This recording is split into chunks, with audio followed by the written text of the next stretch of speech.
News show. So another quick one today. And also I've got my Ballon d'Or prediction for you later in the show, so stick around for that. On your way in, please like, share, and subscribe. We're on the road to 200. We're almost a quarter of the way there, so help us get there. Be part of BMU history. Anyway, like I said, keeping it short today, so let me just jump right into it. Obviously, our last result against Chelsea was a good result, 3 points.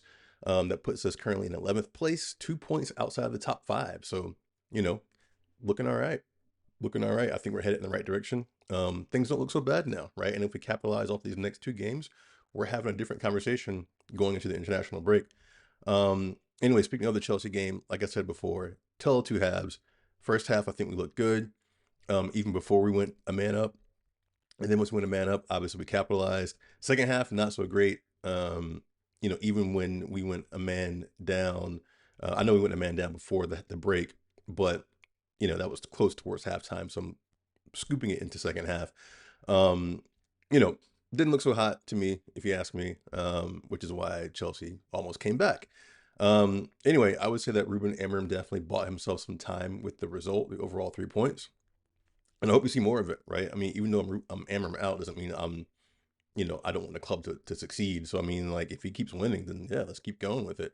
Anyway, I won't dive too much into that. What I did want to talk about very quickly though is some of this. Well, first, this news around Ahmad, like, just, I don't know, give it a rest, right? Like, the guy does what he does, whatever. As long as he continues to perform on the pitch, that's what matters. So I mean, I think it's a non-story, non-issue.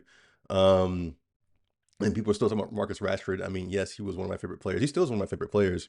I was happy to see him score, for Barcelona. Um, but I mean, I guess I don't know what's going on. Like, maybe like the guy was late for the team meeting or training or something yesterday, and so he didn't get to start like he was originally planned to. So yeah, I don't know, man. Like, you got to get on top of that. That's something pretty basic. Hopefully that was just, I don't know, a mistake or error, or they hit some traffic on the way in as opposed to him just kind of being lazy or something like that. I hope that's not the case. So anyway, again, not going to harp on that too much because he's not our player right now. Um, so yeah, looking forward, we've got Brentford on the 27th, and we've got Sunderland on the 4th. Like I said, again, if we capitalize on those two games, and I think that we are looking at a much different situation and having a much different conversation going into the next international break. Obviously, Cunha and Mount, in terms of injuries, are back. Dallo still not going, still not sure what's going on with that. Haven't seen any updates. Obviously, Casemiro got the red card against Chelsea, so that brings me to the one and only Kobe Mainoo. Um, so with this red card to Casemiro, obviously that puts us down a midfielder for the next couple of games. So really an opportunity for Mainoo to come in and, I would say, stick a claim. Um, but I feel like that may not happen. I feel like it's going to be Bruno and Ugarte and not Bruno and Casemiro. Um, I think Mainoo might come off the bench a bit more in these next two games, but I don't know if he's going to be allowed to start. And I've got mixed feelings on that one because, on one hand, I mean, the kid deserves to play. He's definitely got talent. He should be playing. But again, I think he's a 10, and I was a bit surprised that he didn't get more game time, in the City match or whatever. Um, I don't know. Like, I just worry about his future at the club. And one of the things that is being spoken about, speaking of Manu, is a swap deal. For I've heard Manu plus cash for Baleba. I've heard Manu plus cash for Camavinga. Um, I don't think that's wise. I think we need to hold on to Kobe Manu. I think he could partner with either one of those guys. Um, Again, Manu will be in the 10. Those guys would be covering behind him. And honestly, like, specifically on Camavinga, I don't know that he's is he any faster than Mainoo? Is he? I don't know. Because that's my worry with Mainoo being in the midfield, right? Is not having, you know, the pace, right, in the Premier League to get it up and down the pitch and side to side. So I'm not even sure about that Camavinga one. I mean, I'd love to bring Camavinga in just to, maybe, um I don't know, either kind of sit or play in like a 3-man midfield or something. I'm not sure. Like maybe he could come in and do a job somewhere, or maybe fill in across the back line or left back. I mean, the guy plays everywhere. So I'd love for him to come in. But I have to go back and watch though, because like, is he that much faster than Mainoo? I can't remember now. I mean, I don't watch a ton of Real Madrid. I'll have to look into that anyway, or let me know in the comments if you know. But anyway, that's the news on Kobe Mainoo. Obviously, we're looking at other midfield targets. I still think we need to move in January. I think our most likely arrival in January is Conor Gallagher. I'm staying on that one, and you know, Baleba probably happens next summer. Now on Baleba, I feel like everyone's.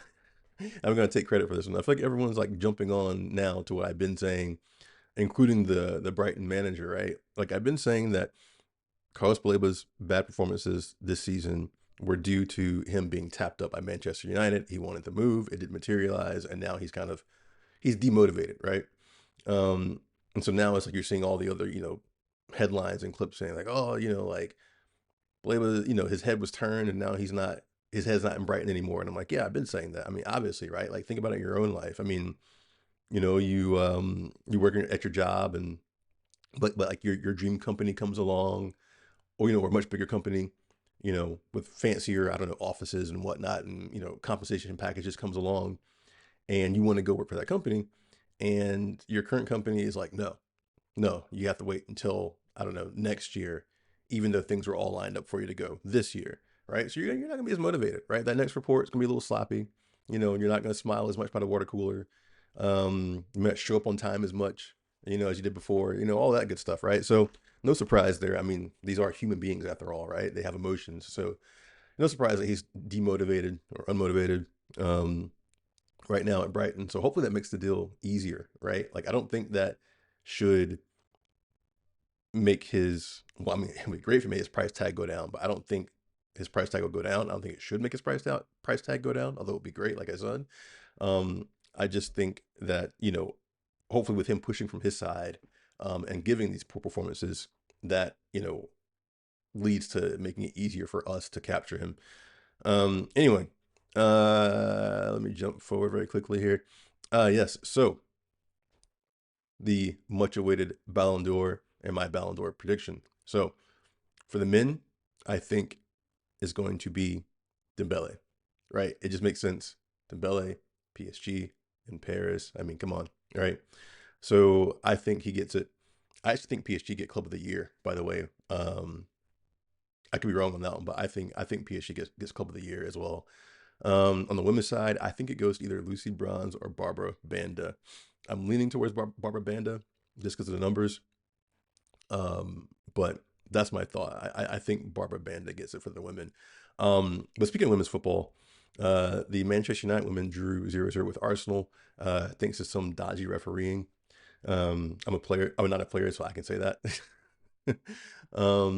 So yeah, they drew 0-0. That was, to me, I think a good result. I think we could have won that, but happy with the draw, to be honest, because Arsenal, reigning Champions League champions, always fighting, in and amongst it, right, for the WSL title. So I think that says a lot about where the women's team is right now.